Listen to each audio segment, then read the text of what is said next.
Hi. இன்றைக்கி பார்த்தீங்கன்னா தென்காசியில் கொடிமரத்தூரில் மெயின்லேயே பார்த்தீங்கன்னா ஒரு சூப்பர் வீடு கொண்டு வந்திருக்கோம். ஸோ பின்னாடி தெரியுறது தான் வீடு. இது பார்த்தீங்கன்னா ஒரு 5 லைன் வீடோட சேர்த்து கொண்டு வந்திருக்கோம். வாங்க வீட போய் பார்க்கலாம். ஸோ வீடு ஸ்டார்ட்டிங் பார்த்தீங்கன்னா இதான் வீடு. வாங்க அண்ணே. அப்படியே பார்த்தீங்கன்னா வீட்டுக்கு உள்ளே வந்த உடனே பார்த்தீங்கன்னா 5 லைன் வீடு. 5 வீட்டுக்கும் சேர்த்து பார்த்தீங்கன்னா நல்ல தண்ணி, உப்பு தண்ணி எல்லாமே உண்டு.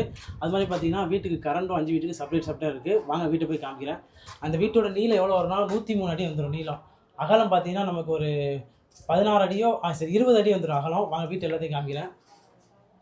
பார்த்தீங்கன்னா நமக்கு இங்கேருந்து ஸ்டார்ட் ஆகுது. இது பார்த்தீங்கன்னா முன்னாடி ஒரு வீடு.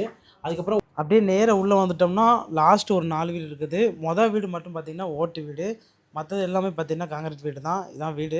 ஸோ வீடோட சைஸ் இப்படி தான். 5 வீடு 4 வீடு இப்படி இருக்குது. முன்னாடி உள்ள வீடு மட்டும் கொஞ்சம் பெருசு. ஸோ 4 வீடுமே லைன் வீடு தான். ஒரு ஹால் இருக்குது. அதுக்கப்புறம் ஒரு கிச்சன் இருக்குது.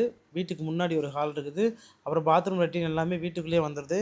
இங்கே நல்ல தண்ணி, உப்பு தண்ணி எல்லாமே பார்த்தீங்கன்னா எல்லா வீட்டுக்கும் தனி கனெக்ஷனு. கடைசி வரைக்கும் இந்த வீட்டோட பார்த்தீங்கன்னா மொத்த லேண்ட் ஏரியா எவ்வளோ வரும்னா கரெக்டாக ஒரு 5 சென்ட் வந்துடும். ஸோ இதே மாதிரியா மேலேயும் பார்த்தீங்கன்னா இருக்குது. ஆனால் மேலே வீடு கிடையாது. மேலே போய் எல்லாத்தையும் நான் காமிக்கிறேன் பாருங்கள். ஸோ வீட்டை வாங்கினோம்னா நம்ம வாடகைக்கு விட்டுக்கலாம். வாடகைக்கு விட்டு மாதம் பார்த்தீங்கன்னா ஒரு 20,000 வாங்கிக்கலாம்.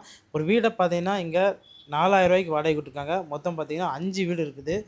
ஸோ இப்போ பார்த்தீங்கன்னா அப்படியே மச்சிக்கு வந்துட்டோம். ஸோ எல்லா வீட்டுக்குமே பார்த்தீங்கன்னா தனி டேங்க் இருக்குது. மொத்தம் 5 வீடு இருக்குது. ஸோ இதை மொத்தம் வாங்கினேன்னு வச்சுக்கோங்களேன்.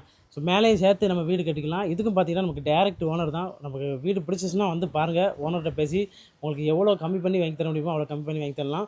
அது மட்டும் இல்லாமல் பார்த்தீங்கன்னா யாருக்கும் வீடு சேல்ஸ் பண்ணணும், அப்புறம் வீடு வாங்கினா மறக்காமல் நம்ம ஃபாலோ பண்ணியிருக்கேன். வீடியோ மறக்காமல் ஷேர் பண்ணியிருக்கேன். தேங்க்யூ.